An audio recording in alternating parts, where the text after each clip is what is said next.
नमस्कार, मैं मौसमी चंद्रा और आज मैं आप लोगों को ले चलती हूँ चिट्ठियों की दुनिया में।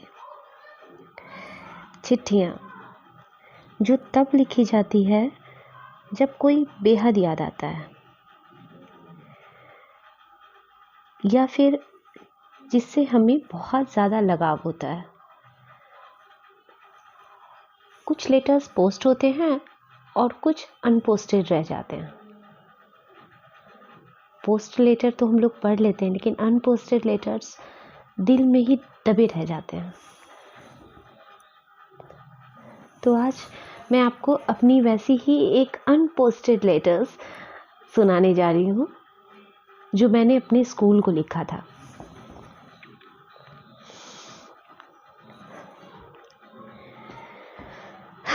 मेरे प्यारे स्कूल,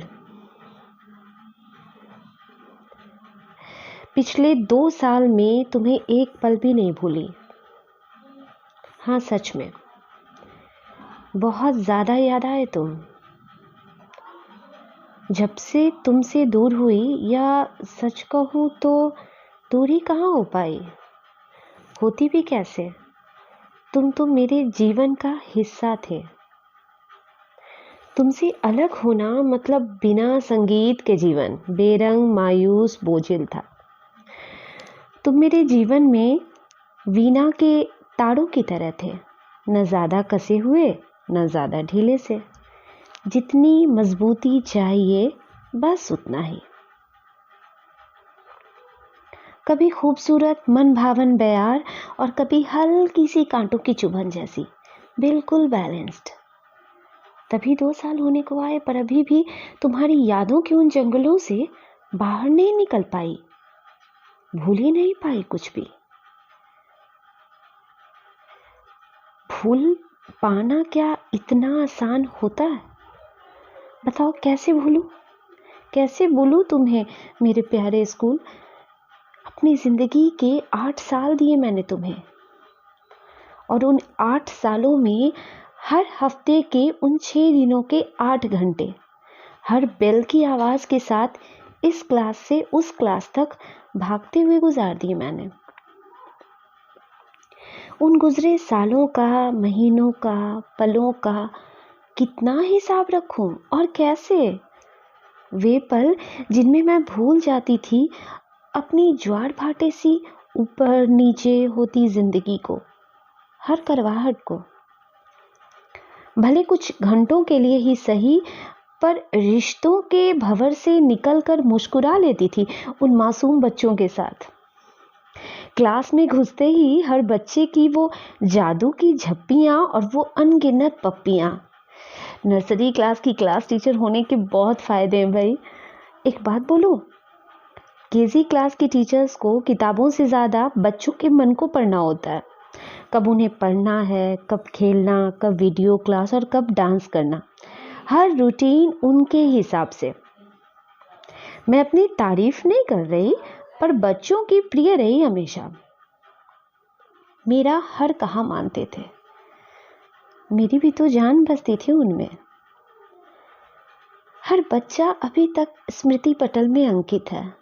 वो नन्ही शानवी जिसे दीप्ति मैम मेरी बेटी कहती थी, और वो बातूनी खुशी, वो नीली आंखों वाली अर्पिता जिसकी नज़र रोज मेरे मैचिंग नेल पेंट पे रहती, और इन सब बच्चों के बीच एक मेरा प्यारा सा स्टूडेंट, मेरा मानव, जिसने मुझे अलग ही नाम दे रखा था, अनोखा सा, मम्मी मैम।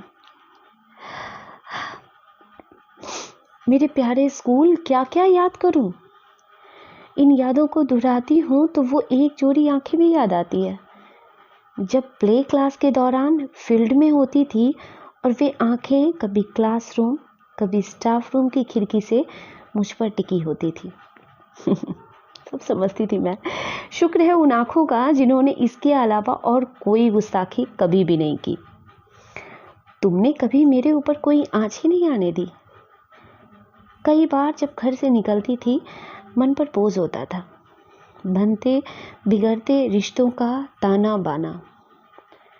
पर जैसे ही उस लंबे चौड़े गेट के अंदर दाखिल होती थी तुम गुड़ुप करके डुबो लेते थे। फिर क्या बाहर की दुनिया, क्या घर की, यहाँ से वहाँ, वहाँ से यहाँ, भाग दौड़, बस भाग दौड़। कुछ देर के लिए ही दिमाग खाली नहीं बचता था। बच्चे, मेरी कलीग्स, रिया, पायल, पूजा और उनमें कुछ ऐसी जो कलीग कम और मेरी दीदियाँ ज़्यादा थी, जैसे रीता मैम, दीप्ति मैम, शहर मैम। उनसे बात करके अपना दुख कम लगता था, हिम्मत मिलती थी। कल्चरल प्रोग्राम की हेड रही। मेरे स्टूडेंट्स ने स्कूल से बाहर की प्रतियोगिता में भाग लिया।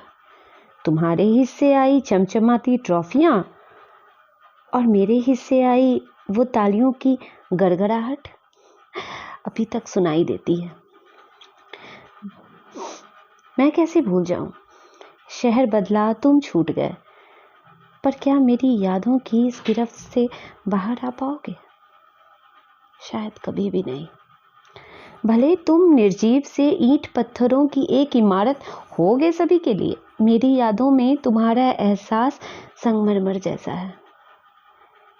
जीवन में कितने भी नए अध्याय जुड़ जाएं, जो पाठ तुमने मुझे पढ़ाया है वो मुझे ताउम्र याद रहेगा।